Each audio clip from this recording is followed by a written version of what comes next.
Welcome to Whisper of Haunted Waves. Have you ever heard of a killer who announced his next attack in the newspaper, taunting an entire city?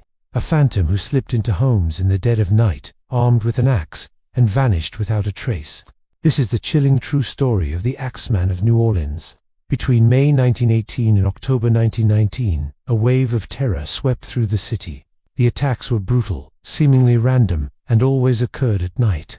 The attacker would chisel out a panel on the back door of a home, sneak inside, and viciously attack the occupants with an axe or a straight razor, often one found within the victim's own house. Then, just as quietly as he arrived, he would disappear, leaving the weapon behind but taking nothing else of value.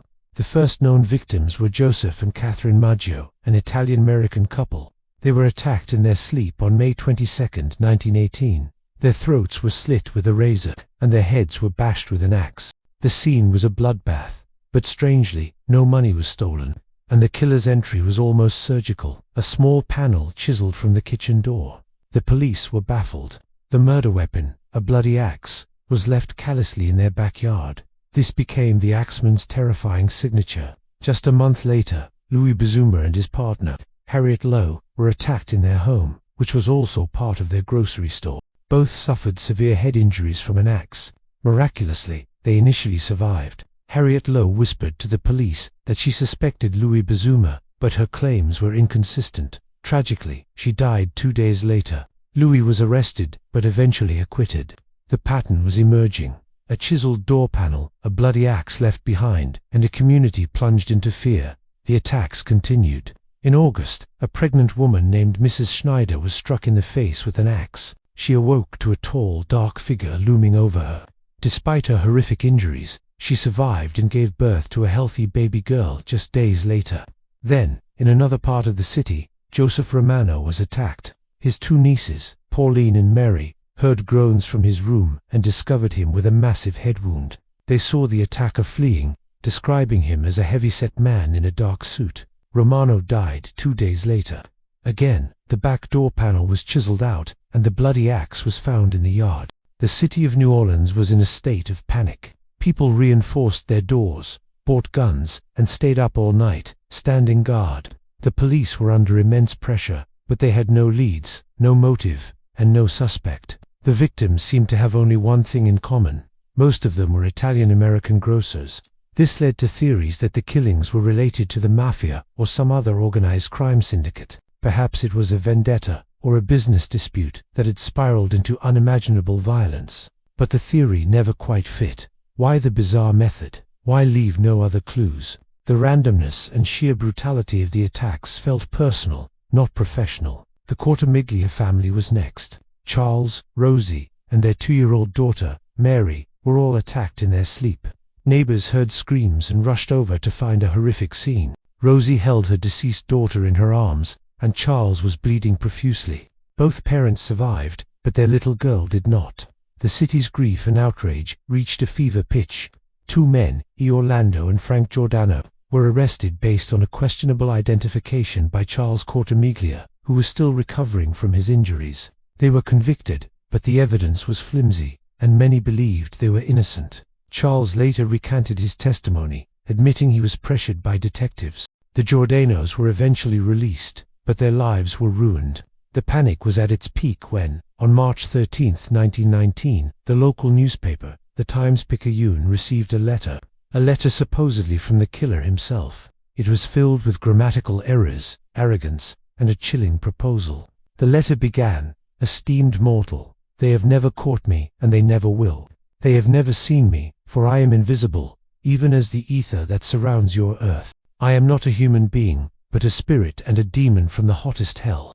I am what you Orleanians and your foolish police call the Axeman." The author of the letter went on to mock the police and claim responsibility for the attacks. He wrote about his love for jazz music and made a bizarre proclamation. He declared that on the following Tuesday night, March 19th, he would pass through New Orleans again. He promised to spare anyone in a house where a jazz band was playing at full swing. He wrote, "One thing is certain, and that is that some of your people who do not jazz it on Tuesday night will get the axe." Imagine the scene. An entire city held hostage by a killer's strange whim. Did they take him seriously? Absolutely. On that Tuesday night, the city of New Orleans did not sleep. Instead, it partied. Every dance hall, club, and private home was filled with the sounds of blaring jazz music. Professional bands and amateur musicians played loud and long into the night. It was a citywide party born from pure terror, a desperate attempt to appease a phantom killer. Whether by coincidence or by design, no one was murdered that night. The Axeman, it seemed, was a jazz fan. After the infamous jazz night, the attacks seemed to stop for a few months. A sense of cautious relief settled over the city, but the Axeman wasn't finished. In August, Steve Boca was attacked in his home. He survived. Then, in September, a 19-year-old girl named Sarah Lauman was brutally assaulted. She also survived but suffered permanent brain damage and couldn't remember the attack. The final known attack occurred on October 27, 19. She described the killer, but like all the other descriptions, it was too vague to be of any real use. And then, just as mysteriously as he appeared, the Axeman of New Orleans vanished. The attacks stopped. No more letters, no more chiseled doors, no more bloody axes. The case went cold. To this day, the identity of the Axeman remains one of America's greatest unsolved mysteries. Who was he? The mafia theory persists, but it doesn't explain everything. Another prominent theory centers on a man named Joseph Mumford. Years after the Axeman's reign of terror ended, Mike Pepitone's widow, Esther Albano, allegedly shot and killed a man named Joseph Mumford in Los Angeles. She claimed he was the Axeman who had murdered her husband. It turned out Mumford had a dark history, including leading a gang in New Orleans and being imprisoned around the time the Axeman attacks stopped. He had also just been released from prison, shortly before the Pepitone murder. Was he the Axeman, finally brought to justice by one of his victims' widows? Or was it a desperate act of revenge against the wrong person? We'll likely never know for sure. The story of the Axeman has become a dark legend, woven into the rich, complex tapestry of New Orleans history. He was a bogeyman who turned a bustling, vibrant city into a landscape of fear. A killer who loved jazz, taunted the public, and disappeared into the night, leaving behind a legacy of terror and a mystery that endures a century later.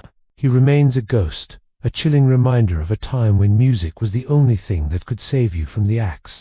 Thanks so much for watching. If you found this story as fascinating as I did, make sure to hit that like button and subscribe for more deep dives into history's most compelling mysteries. See you next time.